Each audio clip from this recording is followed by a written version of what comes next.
Yo, dudes, the Empire's pretty chill. Maybe you could, like, join it or something.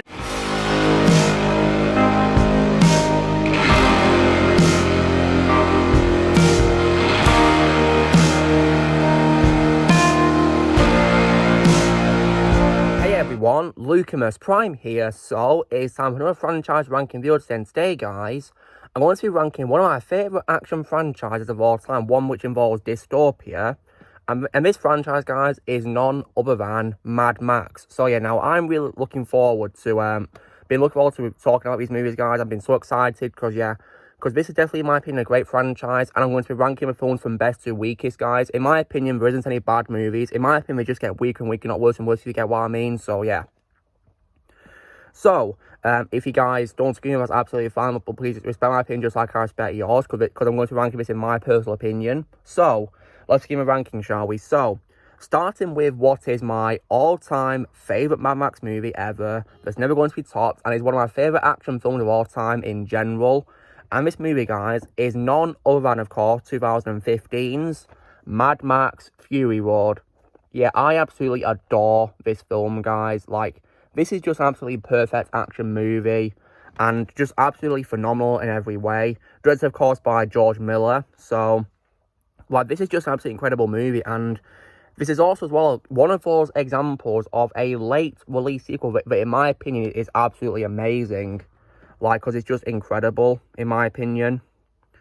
And yeah, just absolutely wonderful in every way, because this was 30 years way too late, guys. And in my opinion, it was phenomenal. Really was. Like, because this movie just blows my mind from start to finish, and is, in my opinion, the best of the four films by far. It really is.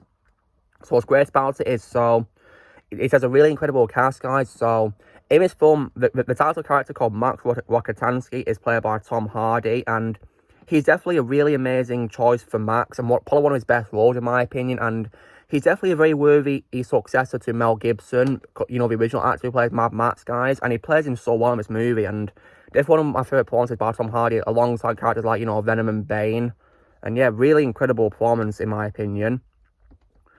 I also have a lovely addition as well of Charlize Theron, my favourite South African actress, as Furiosa, who is the Imperator. And she's definitely a really amazing character, guys. Probably one of my favourite female action characters of all time. She's just really awesome. And this probably is my favourite role of Charlize. And she's such a great actress, and this movie just proves it in every way, because she's such a great character. She's very well developed and very likeable. And she's one of those, you know, one of those feminine characters who isn't, you know, like, underdeveloped or turned like a Mary Sue or anything like that. She's just everything that you'd want in a female character. She's just perfect, in my opinion. Yeah, I love Furiosa. And I also, as well, a lovely addition as well of Rosie Huntington Whiteley in this film, guys, who is actually the wife of the main villain of the movie. I'll get into it in a moment. And she, of course, plays a character called the Splendid Angarad, and she played her so well, and I think she's actually much better in this film compared to Transformers Dark and Moon, because even though that's my favourite Transformers film by Michael Bay, I think Rosie Huntington Whiteley was much better in this film compared to that movie, in my opinion. And I also, as well, love the addition as well of Nicholas Hoult as a supporting antagonist type of character called Nux. And I especially love him, mainly because of a pretty famous meme spawned from this film, which he says, because while he's driving a car through a storm, he says a pretty memorable line, which is, "Oh, what a day! What a lovely day!" Oh, that meme is just so classic, guys. It really is. And I think I regard Nux as my favourite role of Nicholas Hoult as well, because I think he's a very unique character that he's played, and probably, in my opinion, his best performance I've seen.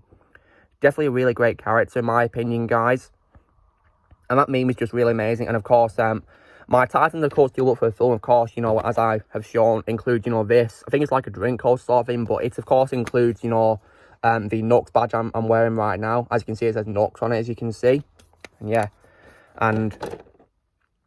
And I think another main heart of this film, guys, aside from the main heroes, is definitely as well the villain, who, of course, is the amazing Immortan Joe.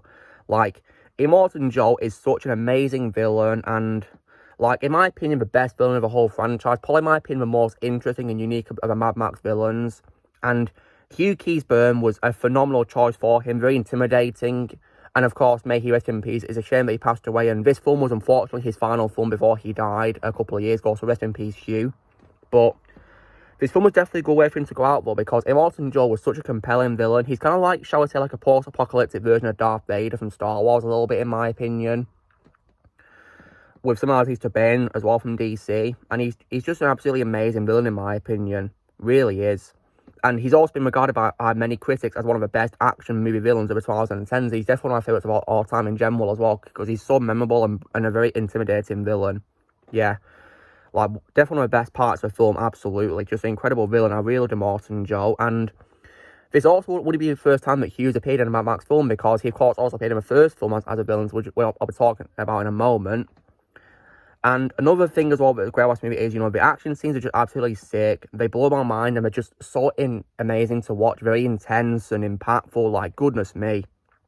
And the film has incredible use of practical effects, and also very incredible CGI too. There's some instances where I didn't even know it was CGI, which just blew my mind. Like, I think some parts of the car engines, I think, are CGI, and I did not know that until I watched, you know, a video talking about things you didn't know CGI in movies, and yeah. Because in my opinion, guys, the best CGI is CGI that you didn't even know was CGI at first. And this film definitely has that. Also, guys, the movie also has excellent pacing because it's 2 hours long, guys, and because of the excellent pace, it doesn't feel boring or rushed. It's just so brilliant, in my opinion. Really is. And it's so full of action, which doesn't leave you bored at all. Like, it's just insane. And also as well, I really adore the music composed by probably my favourite composer of all time, who I think is also the most underrated composer of all time, which is Junkie XL or Tom Holkenborg. Like, his music in this is just so sick, really great to listen to, and I listen to quite a lot of his music when I'm working out at the gym, and this is definitely no exception of things to listen to, because it's definitely great to listen to, in my opinion. Yeah, I really love his music in this movie, probably the best music in the whole franchise, in my opinion. And I also believe this movie also definitely saved George Miller's career, because I do believe he unfortunately, you know, had... Because unfortunately he did make a bad film, which I didn't really like, which was Happy Feet 2, and that's unfortunately killed any potential for George Miller to direct more movies with his Dr. D Studios. But this movie, however, saved his career definitely, because, yeah, this was definitely an incredible movie. And it won many awards too, which is pretty awesome, isn't it? Like, for example, it won the most awards at the 80th Academy Awards, such as Best Costume Design, Best Production Design, Best Makeup and Hairstyling, Best Film Editing, Best Sound Editing, and Best Sound Mixing. Yeah, just an incredible film, guys. Fury Road is just phenomenal from start to finish, and it's probably the one Max film that I always enjoy rewatching the most when I watch the films, absolutely. It's just absolutely incredible, and what's also amazing, it's even got a black and white version called Mad Max Fury Road Black and Chrome Edition, which is definitely pretty cool, and yeah. And here's what I have, guys. So, on top of it is, of course, the normal Blu-ray version, the Chrome version, and here's the 4K version. So, yeah. And it is really stunning. The cinematography is just absolutely beautiful, in my opinion. Just absolutely fantastic. Really is. And I honestly, as well, don't think I have any bad quality with this film, in my opinion. I really don't know what's bad about the film. I don't think I have any problems with the movie at all. Not at all, because I don't think the movie is just incredible from start to finish. So...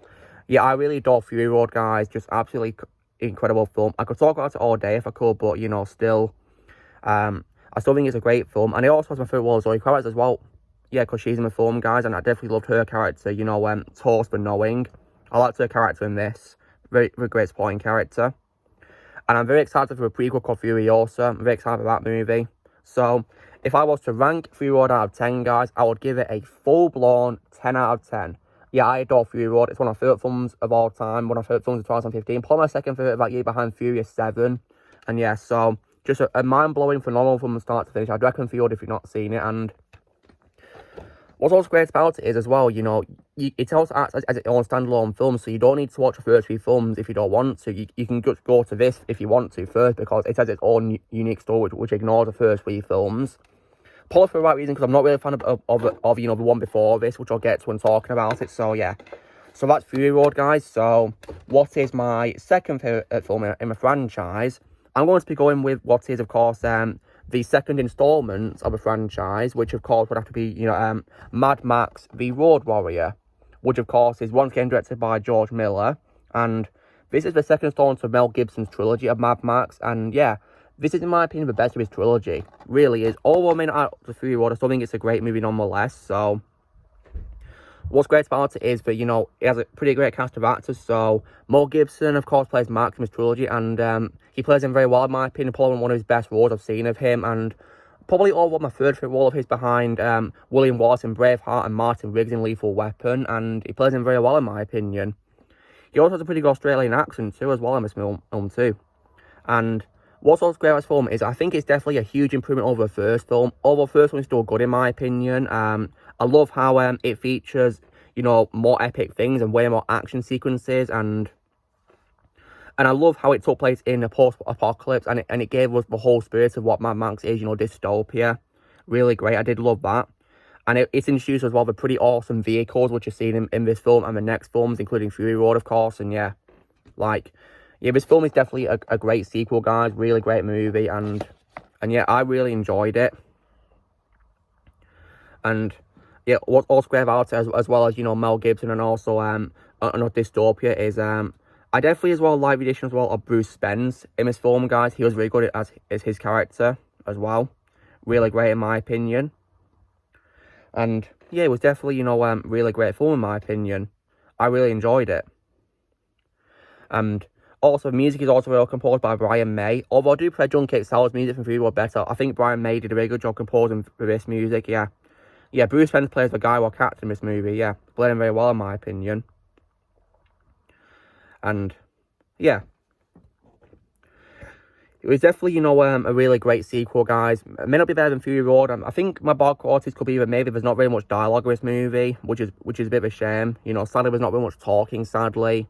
But nonetheless, it's still, you know, a good movie. And if I was to rank Mad Max v Road Warrior out of 10, guys, I will probably give it a very solid 9 out of 10. Yeah, definitely in my opinion the best of Mel Gibson's films as Max. And then, what is my third favourite, guys? I'm going to go in what is, of course, the start of the franchise, which, of course, is 1979's Mad Max, the first movie. So, yeah, this is definitely a great start of the franchise, in my opinion, guys. Really is pretty good. So what's great about it is, you know, Mel Gibson is still great as Max, of course. He did a very good job starting off his career as Mad Max in this movie, you know, playing Max. He was really good in this film. And definitely very good to watch, and it just definitely has a very original concept of a police officer going against an outlaw motorcycle club, which is pretty cool. And there's pretty good action-packed moments as well in this movie. Although I do think the sequel has more action than this movie. I do think the action in this movie is definitely good and very great to see, in my opinion. And I do also like the as well of Jessie in this movie. She was definitely very good, and she had great chemistry with Max as well. And George Miller was very good directing this, and the music was also very good by Brian May, and he did a very good job of suspense in his films he composed the music for. And you know, I mentioned earlier about Hugh Keays-Byrne being in the first film, guys, as well as playing Immortan Joy in Fury Road. Well, in this film, guys, he plays a villain called Toe Cutter, and he was really good in this film, guys, as Toe Cutter. Played him very well. But personally, guys, I think I like him much better as Immortan Joy. Yeah, I think Immortan Joy is probably his best performance, in my opinion. But Toe Cutter is probably my second favourite role of Hugh, actually, in my opinion. And yeah, rest in peace, Hugh. If there's anything that I didn't really like about this movie, maybe that, you know, due to having a low budget, some of the effects haven't really aged very well, which is understandable because it's from 1979. Understandable. And yeah, and also as well, I kind of as well feel as well this film doesn't really feel much like a dystopian film, because despite being regarded as a dystopian film, it just feels like a police drama, really, because it features Max as a policeman. So yeah, it kind of feels more like an Australian version of Lethal Weapon, in my opinion, really, just without Danny Glover. So yeah. But you know, it's still a good film though, guys, really. It is pretty good, and thankfully the second film did include, you know, the dystopia part of it, thankfully. So yeah. Now, if I was to rank the first Mad Max film out of 10, I'll probably rank it a very solid 8 out of 10. So yeah. The only thing I didn't really like about it was, you know, that some of the effects haven't really aged very well for 70s standards, and also that maybe, you know, it could have had more dystopia without being just a police movie. And then onto what is, in my opinion, the weakest of the films, guys, but not terrible by any means. I'm probably going to go with what is, of course, the third installment, which, of course, is 1985's Mad Max Beyond Thunderdome. So, see, this film, guys, may not be terrible by any means, but in my opinion, it is the weakest of the franchise and quite disappointing compared to the other two and Fury Road. So, yeah. George Miller, of course, did direct this movie, and, so, yeah. And, you know, this movie is still good. I mean, Mel Gibson is, of course, still great as Max, in my opinion, and Tina Turner's also good, in my opinion, as well as her character called Auntie Entity. You know, she was a pretty good character, in my opinion, but yeah. I do also like Tina for being a singer as well, guys. I think the first song by her is probably Simply the Best, and, but yeah. And Bruce Spence is also in this film as a new character called Jedediah as well, guys, and, but personally, I think I like him better more as a Gower character in Mad Max, The Road Warrior, to be honest. And I guess, you know, the action scenes are probably, you know, worth watching, worth a watch. They're pretty decent, in my opinion, but, onto bad qualities. So, I think this movie is disappointing compared to others because I feel like it gets pretty boring because there's barely any action scenes in the film, guys, and I think the scenes where there's no action taking place, they drag on way too long, in my opinion, and I didn't really like that because, this is supposed to be like an action dystopian movie, and, but there's barely any action in it to make it be considered an action movie, sadly, in my opinion. I mean, I like how it's still each of the dystopian parts of it, thankfully, and the pretty cool vehicles in the franchise, which made it a very memorable franchise, but I just didn't really like how there was barely any action scenes in this film, really. It was quite disappointing, you know, in my opinion. But, it was, you know, still decent, I guess, really, and, you know, considering this was Mel's last time playing Max, you know, he still played him pretty well, in my opinion. And yeah, but still this film was, you know, decent, I guess. I just feel it was pretty boring, in my opinion, and I feel like it was missing something due to, you know, not very much action. I feel like it lacked that spirit of action, really, but, you know, nonetheless, well, guys, it was still an okay film, in my opinion, not terrible by any means, and I still would rewatch it to this day, really, I guess, maybe, because like I said, guys, in my opinion, there were no bad films in the Mad Max franchise. In my opinion, they're all good films, but this movie, in my opinion, was actually the weakest one, to be honest. So, if I was to rank Beyond Thunderdome out of 10, guys, I'll probably give it a pretty decent 7 out of 10. Yeah, I don't think it's terrible by any means, so I'm going to give it 7 out of 10. So that's my opinion on it. So, guys, this is me doing my ranking of a Mad Max film from best to weakest, in my opinion. So yeah, like I said, guys, no film, in my opinion, is bad. So, if I was to rank the films, I've already said so. So, first place, of course, would be Fury Road, one of the action films of all time, in general, not just my favourite Mad Max movie. And then, of course, the second one, Mel Gibson film, which is The Road Warrior. Third favourite would be, of course, the original film. And my least favourite would, of course, be the third one, which is Beyond Thunderdome. So, yeah. But nonetheless, well, guys, they are still good films, in my opinion. But Fury Road, in my opinion, is where the franchise is at its best. And I am so excited for the prequel called Furiosa. I really can't wait for Fury Road. I'm so excited for it. And yeah, because it looks like it got great potential because George Miller's going to be returning to direct it. And it's going to star Anya Taylor-Joy as Furiosa herself, a younger version of her. And it looks pretty exciting as well, in my opinion. And I thought she was great in Split and Glass, Anya Taylor-Joy. So I've got faith in her to be great as Furiosa. But yeah, hopefully it'll be a good film for her, nonetheless. And because of you know, how amazing Fury Road was, I have faith in her to do a great job. And I'm also looking forward as well to seeing Chris Hemsworth appear in the film. I believe he's playing Immortan Joe, a younger version of Immortan Joe, which I'm definitely very excited for. Definitely very excited to see him as Immortan Joe. And I'm also as well pretty excited as well to see other cast members too, because Nathan Jones and Angus Sampson are also reprising their roles from Fury Road as Ritus Erectus and the Organic Mechanic as well, which is pretty cool to see them come back. And yeah, so, and I'm wondering as well if the movie might probably feature a young Max, maybe before he meets Furiosa. Maybe, we'll see. It'd be cool if he did, though. And I also really hope they do more sequels for Fury Road, because Fury Road, in my opinion, guys, is probably a big example of a film that deserves sequels. So, and I'll be covering it in an upcoming series I'll be doing called Movies That Deserve Sequels. So, yeah. So that's how I'd rank the Mad Max films, guys. And I really can't wait for Furiosa, a prequel. So, yeah.